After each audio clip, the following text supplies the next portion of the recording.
Hello, my fellow fallible humans. My name is Tanya McIntyre, and this is the Red Roof Recovery Show, a program to soften the path of recovery from substance and behavioral addictions. I'm a SMART recovery facilitator. SMART is an acronym that stands for Self-Management and Recovery Training. I host weekly meetings to teach people about cognitive therapies that have certainly helped in my path of recovery. I actually prefer to call it a path of discovery now that I'm into it for a few years. In my decade of recovery from my own drug and alcohol addictions, I've discovered that there are literally hundreds of tools to choose from in the recovery world. And the key, I think, is another of my favorite acronyms. Key, keep educating yourself. The key is to find something that works for you. And then when you find it, you grab on with both hands and you do it every single day. On today's episode of Red Roof Recovery, I'm joined by my best friend and life partner, Sir Lancelot. Lance, thanks so much for being here with me.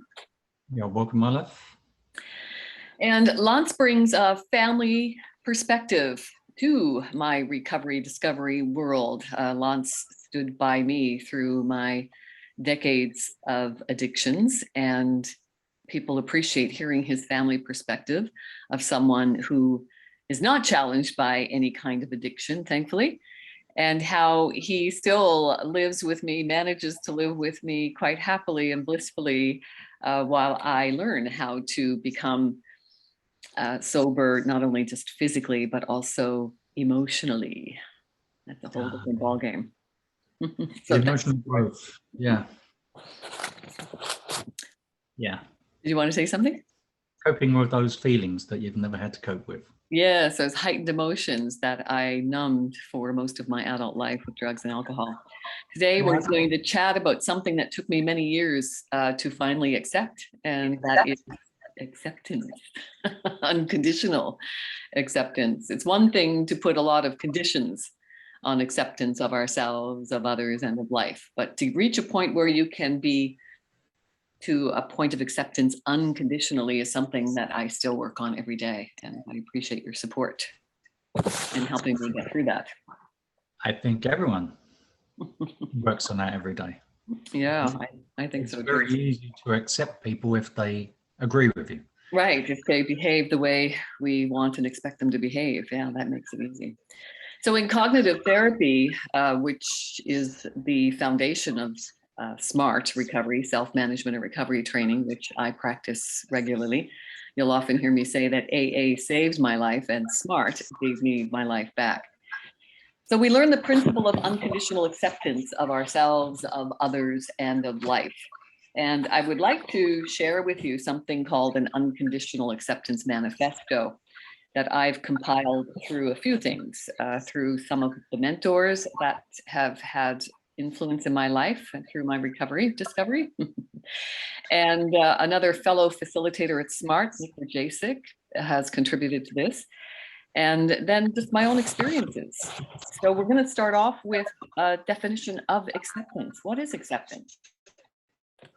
Well, the following definitions and ideas are provided by Drs. Wendy Dryden and Walter Matwichuk, both pioneers in the development and practice of REBT. REBT is a form of cognitive therapy. It stands for Rational Emotive Behavioral Therapy. And they agree that to accept something is to, one, acknowledge that it exists, which sounds reasonable. And that's what rational emotive behavior therapy is. It's supposed to be reasonable for us to comprehend. Number two, we acknowledge that all the conditions are in place for it to exist. Again, sounding reasonable.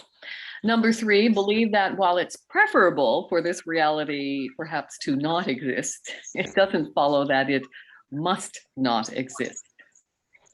Number four, resolve to change the existing condition whenever possible.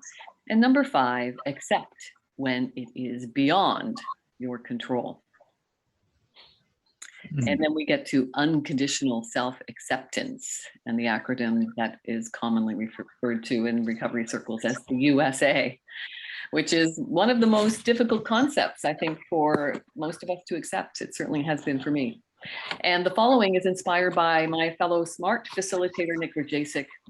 And I encourage you, after listening to this, perhaps you make your own unconditional self-acceptance statement for you that you can read to yourself. Because in my experience, repetition has been crucial in reprogramming my mind. I'm, really kind of filling in those grooves, those neural networks that have been not helping me through my life, and I'm creating new pathways, smoothing them out as I go away with repetition to create pathways that are going to be more helpful in my recovery discovery journey. So here's unconditional self-acceptance. You have neither intrinsic worth or worthlessness, but merely aliveness. The complexity of self cannot be evaluated. Behavior can be evaluated, but not the complexity of self. Traits and behaviors can be measured and improved using the approach of what is within my control. Taking this approach is advantageous to your health because rating your totality of self is invalid and emotionally harmful. You acknowledge that there is no valid reason why you can't accept yourself fully, just by the fact that you're alive, and that there is a tremendous emotional advantage to your doing so. You will not use your unconditional self-acceptance as an excuse for self-serving misbehavior. You live in a social group after all. You accept that your acts have consequences. Regardless of what you do, however, you remain a unique, complex, fallible human who is in a constant state of change, a constant state of flux and flow. You also acknowledge that for these reasons of uniqueness, complexity, and change, you cannot validly rate your totality, personhood, or self. At the same time, unconditional self-acceptance is valid and helps your happiness and health. And then we go into the unconditional acceptance of others and life. We humans are now considered to be the most stressed, depressed, overweight, over-medicated population in history. And when referring to our physiology, stress is created by how our body is responding to life's circumstances. Stress can be created when we either regret the past, resist the present, or worry about the future. We can have desires for a different life that can constantly disturb our mind, or we can have a life that's fulfilling, full of opportunities, with a constant flow of gratitude for what we have. The only difference between them is acceptance, acceptance of what is, with ourselves, with others, and with life. We can help ourselves be non-reactive, calm, and peaceful. We can strive to reach acceptance unconditionally with what is instead of what if. When we accept a situation, it is as it is. And when we don't accept a situation, it is as it is. The sting of pain is not in the pain, but rather in our non-acceptance of it. We feel it should not have been so, but it is. And that is the sting. The suffering comes from wanting things to be other than they are. We think that we can resist certain states because they're there, but they're actually there because we resist them. What we resist persists.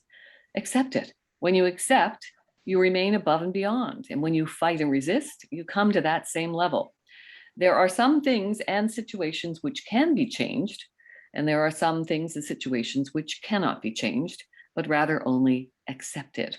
Acceptance is the door to transcendence. Practice acceptance and be patient and persistent. That is my unconditional acceptance manifesto that I read every day. It's how I start my day. And it helps with the repetition of that message and the reprogramming of my mind to serve me in healthier ways. Okay, so with the unconditional self-acceptance, Yes.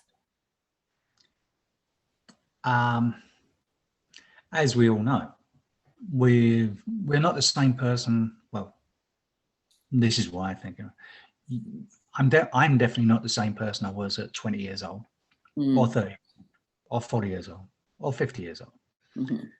As you always put it, we're in flux and flow. We change because time is running out. Life experiences have taught you things.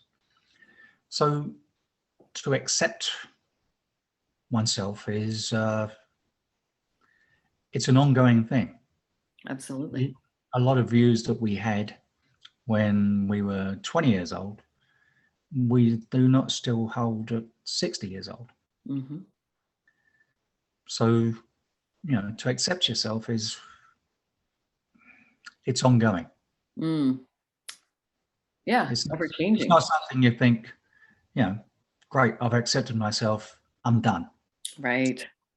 One should always question. I think it was Tim mentioned, said opinions and views and perspective should be a bit like bumholes. They should be aired out continuously. You should view them. Yes, interesting analogy there, honey. Yeah, you need to view and air your views out to make sure that there's nothing wrong with them. Mm-hmm. Because yeah, because self-acceptance, accepting of anything really, is an ongoing thing. Mm-hmm. Question everything. Mm-hmm. Yeah, especially yourself. Yeah. I think that's the main thing. Yeah, because that's all we can control. Mm-hmm. I find a lot of other people's views somewhat unacceptable. Mm-hmm. However, what can I do about changing their view? Yeah. There's nothing. We can have a discussion, but I've never found that discussion goes that well unless the other person is willing to reflect on their perspective. Mm-hmm.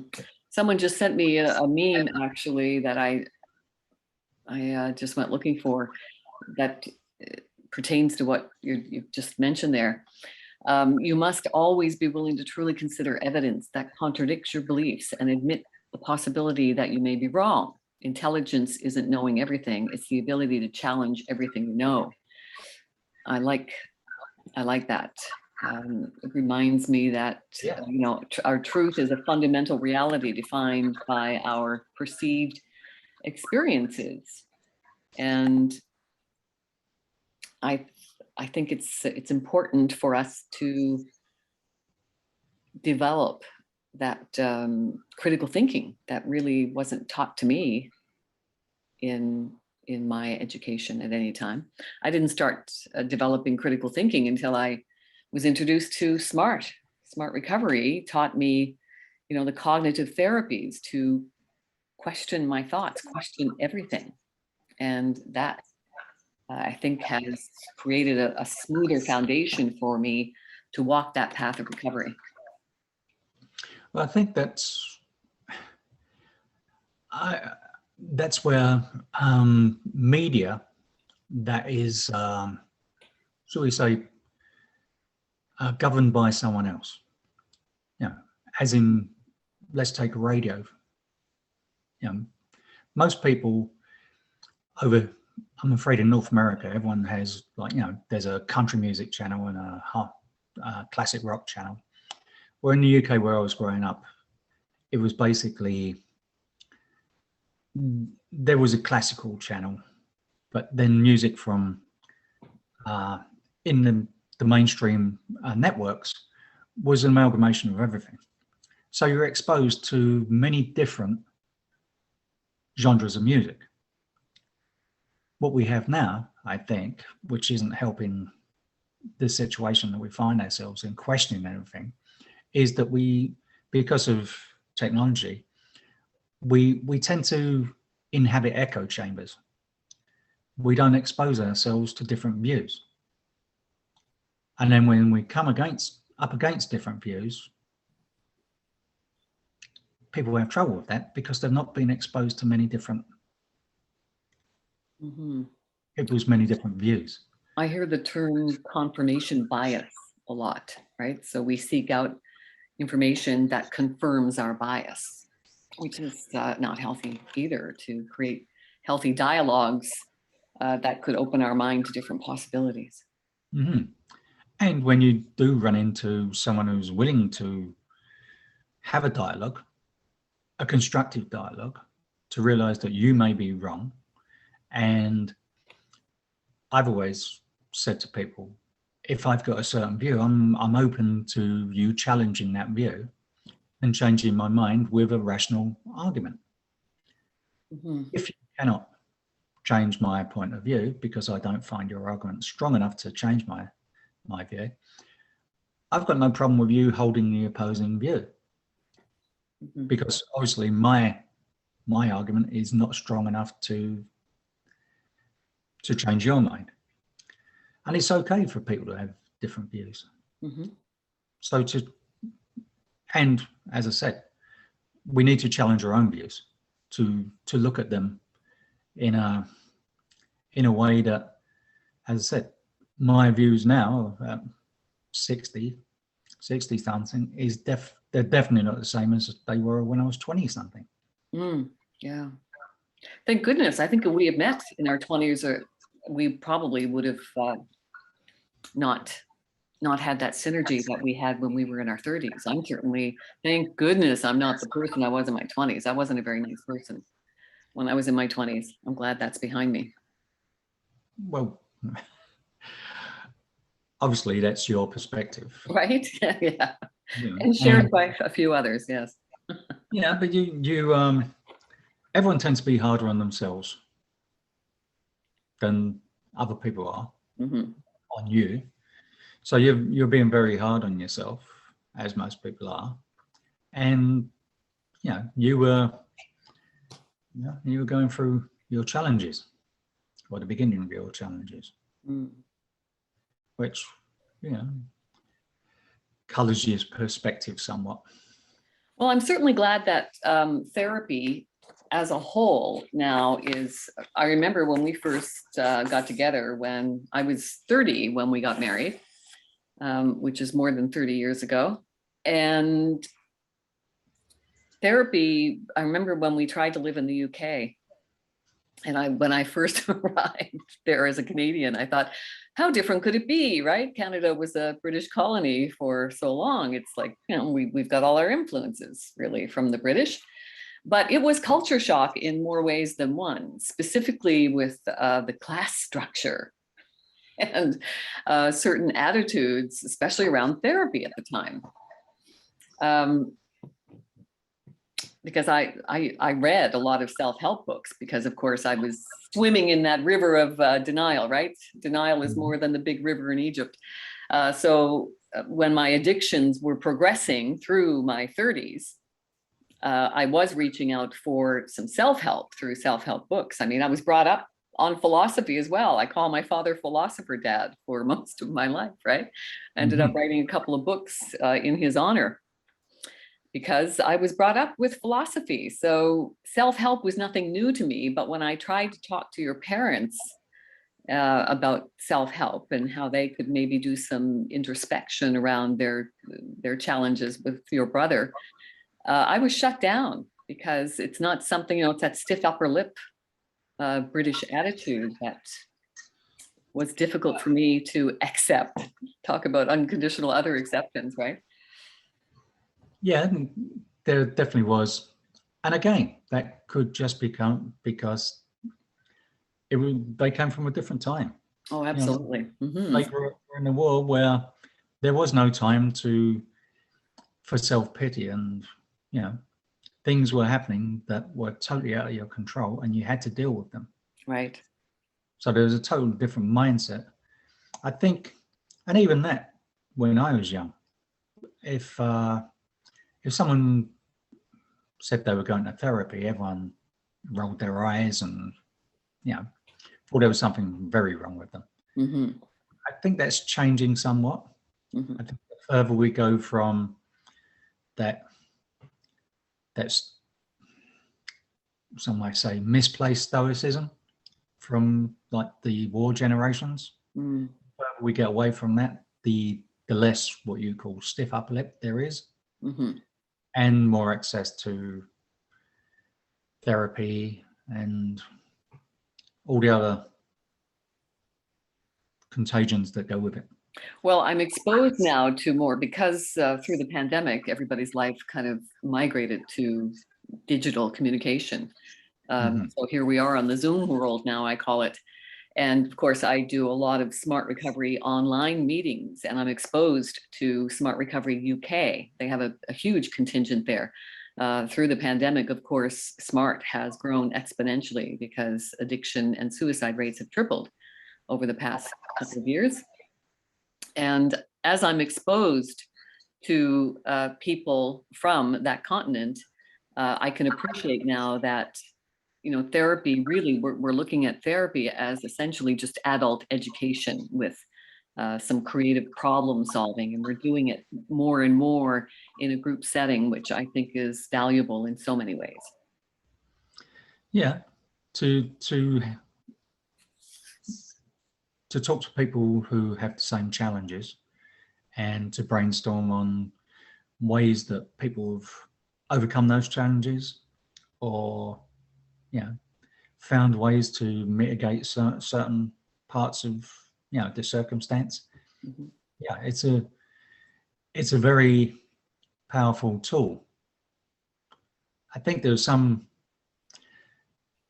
in some ways we've gained a lot, in some ways we've lost some stuff. I mean, when you're face to face with someone, the communication is a lot deeper. Right. Mm-hmm. However, technology is far more reaching. Yeah. There are pros and cons to everything. Mm-hmm. Yeah, that's where your cost benefit analysis comes in. Yes. Because every situation has a pro and a con. Doesn't Right. matter how good the situation you're choosing to do, there is a downside to it. Mm. The cost benefit analysis is a tool of cognitive therapy that encourages you to get all the thoughts out of your head and get them onto a piece of paper, which is always, I think, a helpful exercise. So the cost benefit analysis, you don't even really need a template. You just need a piece of paper, and you just put an X in there to make 4 quadrants. And in the top 2 quadrants, you want to put the costs and benefits of continuing to do something. And then the bottom 2 quadrants, the costs and benefits of not continuing to do something. So we just actually went through this with Lancelot here to convince him to retire sooner than later, because he was still a few years away, a couple of years away from retirement, but he was going to a job he hated every day. We were living apart through the week because he had to stay in the city to get to the job, and it just wasn't a good quality of life. However, financial insecurity keeps us trapped in situations, sadly. But once we sat down and did a cost benefit analysis of what was the actual cost of keeping that job and continuing to live that way, and the benefits of not doing it. And we did it for about 3-4 weeks running. Oh, more than that.